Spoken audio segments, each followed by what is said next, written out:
Welcome. In this video we'll cover automatic change routing or wire redundancy using IP SLA. In our scenario we have a branch site connected to the main site using two links. For example, this is fiber or gig Ethernet link and the other link is wireless or whatever. Also, the same thing can be applied if you have two internet connections from different ISPs. This is first ISP and this is the second ISP. In our scenario, we want this link to be the primary link. All the data will go through this link or router 1 to get the destination network 192.168.40. And if this link goes down, the router 3 will change the route automatically to the secondary link or router 2 to get the destination network 40. The idea here, R3 has two routes to get the network destination 40. One of them is primary and the other is a backup. R3 send ICMP echo or ping to R1. If R1 replies, will remain use R1 to get the network 40. If it didn't reply, R3 will use the other route or router 2 to get the network 40 automatically. This is what we want to do using IP SLA. Let's see how to do that. First step is to configure SLA. We want to create SLA in router 3, conft IP SLA number 1 or 2 or anything you want. From your SLA number 1, you can send ICMP packets, ICMP echo to the IP 20.2 from the source interface fast00. Source interface fast00. And this ICMP echo will be sent every 10 seconds, for example, frequency, and with timeout 6000 milliseconds, means if router 3 didn't receive a reply from 20.2 within 6 seconds, it will consider it down. This SLA will be executed for a period of time. IP SLA schedule. We want to schedule SLA number 1 from now, start time now, life forever. This is specified the life of this SLA, for example in our scenario forever. The second step is defining an object that tracks the SLA using track number, for example any number, track number 10.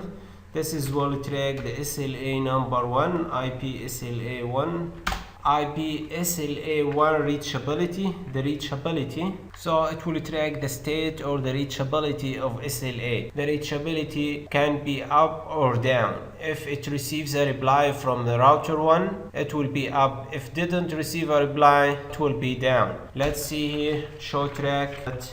So the reachability is up because it can ping to the router 1 and router 1 sends a reply to router 3. The last step is configuring the static routes and telling the router that the static route to 20.2 will be the primary and the other router or the other route will be the secondary. Let's see how to do that. Conft IP route to reach the network 40 using this subnet mask. Go to 192.62.20.2 and type track 10. Means this route is linked to track object number 10 that tracks the reachability of SLA number 1.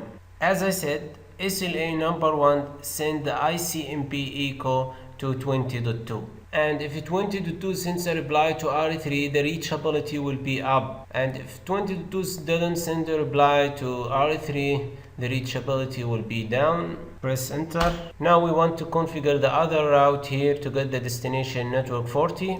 IP route 192.168.40.0, 255.255.250. The next hop is 30.2. And we want to assign administrative distance more than 1 because the first route is the main route and with administrative distance number 1, and this is the backup route with higher administrative distance. So I'll type 5 and press enter. Now go to show IP route.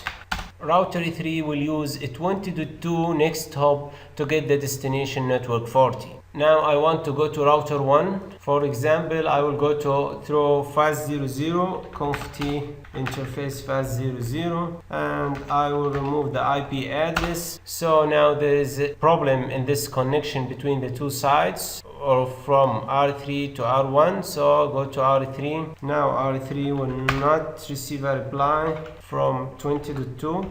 As you see the reachability down, type show IP route again.